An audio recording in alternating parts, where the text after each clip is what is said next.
In this video, I'll review information from Chapter 18 of Human Anatomy and Physiology, 11th edition. This chapter focuses on the heart. In particular, we'll start by looking at the structure of the heart, the gross and microscopic structures of the heart. So, before we get started, just take a moment to think about the functions of the heart. In fact, the function of the heart is to create a pressure gradient. So we need an area of high pressure and an area of low pressure. And then blood is going to flow from high to low through the body, with the purpose being to deliver nutrients and gases to the tissues and to remove wastes from the tissues. So let's get started with the heart structure. You're going to find the heart protected by the sternum and the rib cage. You can see it here. It's just off the left of the midline, and we can locate it underneath the sternum in the middle, the rib cage around the outside. You can see the apex of the heart, which is the point at the bottom of the left ventricle, points off to the left and inferior. On the base of the heart, we're going to see the atria along with some large vessels, including the superior vena cava, the pulmonary trunk, and the aorta. The heart is going to pump blood through two different circuits in the body. The first circuit is called the pulmonary circuit, and this is the circuit that moves blood between the heart and the lungs. And this circuit is used to remove oxygen from the atmosphere and move it into the blood for delivery to the second circuit, which is the systemic circuit. So the systemic circuit exists between the heart and the rest of the body's tissues. And the purpose there is to deliver oxygen to the tissues. Additionally, these circuits, the pulmonary circuit, is going to deliver carbon dioxide to the lungs for extraction out into the atmosphere.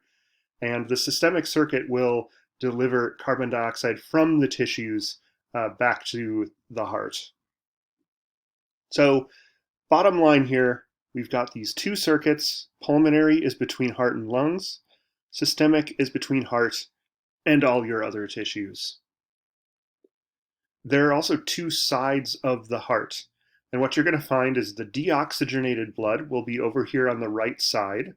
And this is going to receive blood from the tissues, and it is going to deliver blood to the lungs.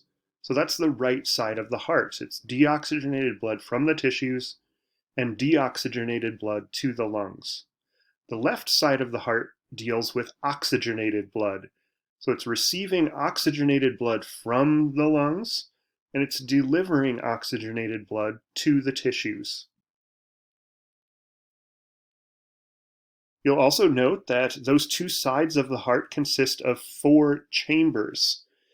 There are two chambers that are the receiving chambers. They receive blood from the tissues and from the lungs, and these are the atria.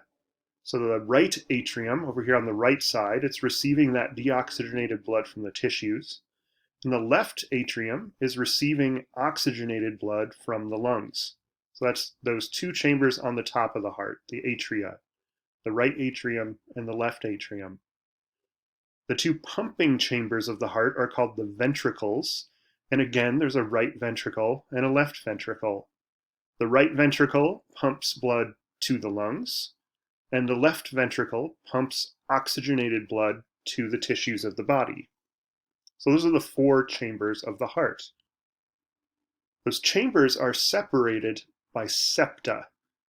Septa include the interventricular septum. So inter means between, ventricular is the two ventricles. So interventricular is the between ventricles wall. So that's right here, the interventricular septum between the right ventricle and the left ventricle. There is also an interatrial septum, so between atria wall, and that is located right there in between the right and the left atria Within that interatrial septum, you're going to find something called the fossa ovalis, and that's a remnant of a developmental structure called the foramen ovale. And so in a fetus, the foramen ovale allows for blood to pass between the right and left atria. This can be important for blood flow, especially in a fetus that doesn't actually use its lungs to gather oxygen from the environment. So we can basically, in the fetus, skip the lungs, except for the blood that needs to go there to feed those tissues. So in a fetus, we have a foramen ovale that allows for blood to pass between the atria, and then the remnant of that is a closed wall in an adult after birth would be the fossa ovalis. So now we can zoom in and look at the microscopic structure of that heart. The first thing to note is that connective tissue membranes are going to protect the heart. And there are two membranes that are around the heart. We have the fibrous pericardium and the serous pericardium. Notice that pericardium is the name for these connective tissue membranes around the heart.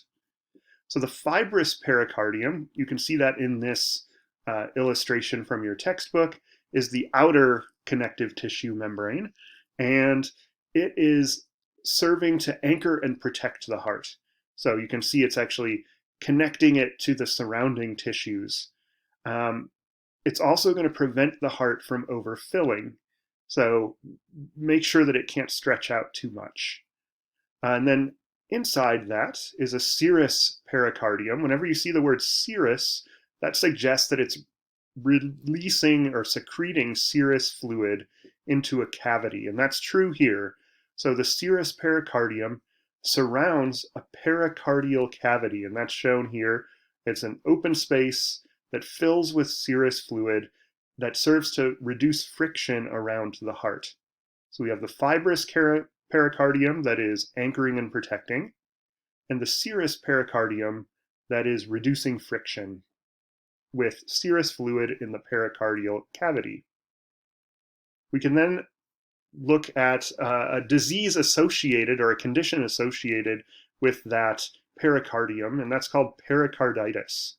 That's inflammation of the pericardium. Inflammation of the pericardium is going to lead to friction in the pericardial cavity. That's also going to increase pressure on the heart. Those lead to manifestations such as chest pain, the pumping of the heart being impeded. This means that what you're going to see with pericarditis is a very high heart rate, but the heart can't beat very hard. So it's going to limit how much blood your heart can pump. Treatments for this would be anti-inflammatory drugs, so maybe like a Advil or a Tylenol, or in a very serious case of pericarditis, you might need to remove some of the excess fluid from the pericardial cavity, and you can use a syringe to do that. So now we can move from those connective tissue membranes around the heart into the heart, and there are three layers. So first is the epicardium. This is the outer layer, and you can see from this picture, the epicardium is actually the visceral layer of the serous pericardium. So the serous pericardium wraps around that pericardial cavity, and the side of the serous pericardium that butts up against the heart itself, that's also called the epicardium. Within that would be the myocardium, and this is the layer of cardiac muscle. And so that's the muscle tissue that when it contracts, it's going to lead to the beating of the heart.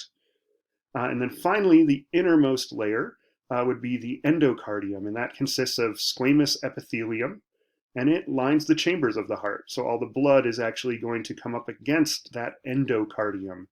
So again, from outside to inside, we have the epicardium, the myocardium, and the endocardium. And those are the three layers of the wall of the heart. The thickness of the myocardium varies based on where you are in the heart.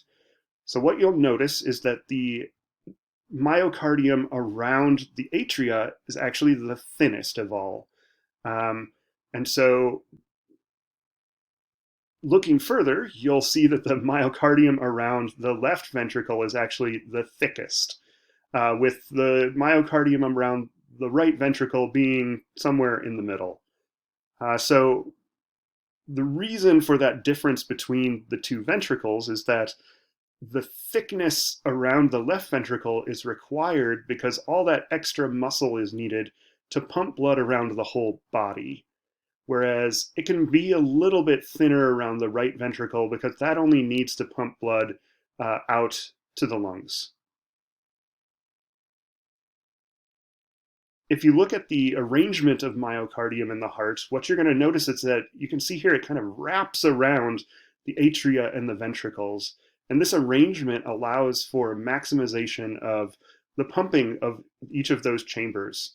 So if you think about it, it's sort of like each of those muscle bundles are designed to just squeeze the blood out of each of the chambers. So I'm going to leave you with a question, and that is, the myocardium is thickest around which chamber of the heart? And if you want to think a little further, think about why it's important that the myocardium be so thick around that chamber versus others.